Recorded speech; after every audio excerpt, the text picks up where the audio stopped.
ಈ ಹಾಕುಂಟೆ ಯಾಲಕ್ಬುಡ್ಡಲ್ ಹಾಕು ಸೆಟ್ಟು ಈ ಸೆಟ್ಲು ಯಾಲಕ್ಬುಡ ಸೆಟ್ಲು ಹಾಕಿಬಿಡಿ.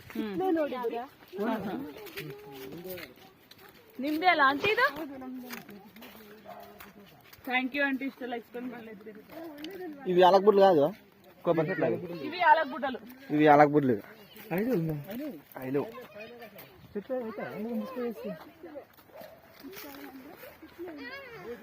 కాఫీ చెట్లు,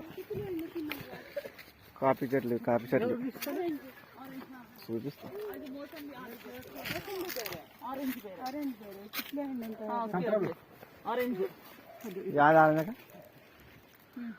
ఆరెంజ్ పండ్లా?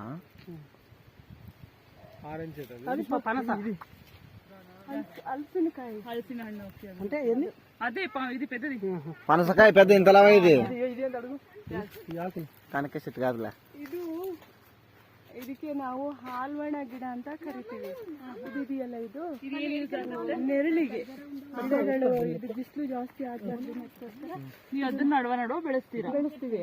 ಮಳೆಗಾಲದಲ್ಲಿ ಮಳೆ ಜಾಸ್ತಿ ಆದಾಗ ಎಲ್ಲ ಕಟ್ ಮಾಡಿ ಓಪನ್ ಮಾಡ್ತೀವಿ. ಮಳೆ ನೀರು ಬಿಡ್ಬೇಕಂತ ಬಿಸಿಲುಗಾಲದಲ್ಲಿ ಬಿಡ್ತೀರಿ. ಎಷ್ಟು ದೊಡ್ಡದಾದ್ರೆ ಬಿಡ್ತೀರಿ. ఎంత ఎక్కువ అయితే అంత మంది తెలుసు. కాఫీ చెట్లకి ఎండ ఎక్కువ ఉండకూడదంట, కాబట్టి మధ్య మధ్యలో ఈ చెట్లు పెంచుతారంట. కాఫీ చెట్లకు నీడలు కావడానికి. వానాకాలం అయితే చెట్లు వాన తగలాలి కదా, మళ్ళీ నీళ్ళు కూడా తగలాలి, కాబట్టి అప్పుడు మళ్ళీ కొంచెం కట్ చేస్తారంట.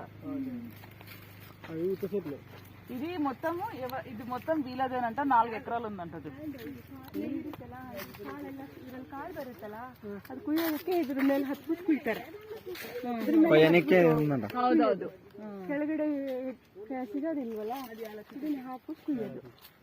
అంటే లవంగ ಲವಂಗ ಮಡಿಕೇರಿ ಸೈಡ್. ಇನ್ನು ಮಸಾಲ ಏನಾದ್ರು ಇರುತ್ತಾ ಗಿಡಗಳು? ಮಸಾಲೆಗೆ ಕಾಳು ಮೆಣಸು, ಮಡಿಕೇರಿ ಲವಂಗ. ఇదేనా ప్లేట్లు? ಮತ್ತೆ ಅವ್ರಿಗೆ ಇಂಥವೇನು ಇರಂಗಿಲ್ಲ. యాలక్బుడ్లు ఇవి చెప్పిన. ಬೇಕಾದ್ರೆ ಅದನ್ನ ಕಿತ್ಕೊಂಡು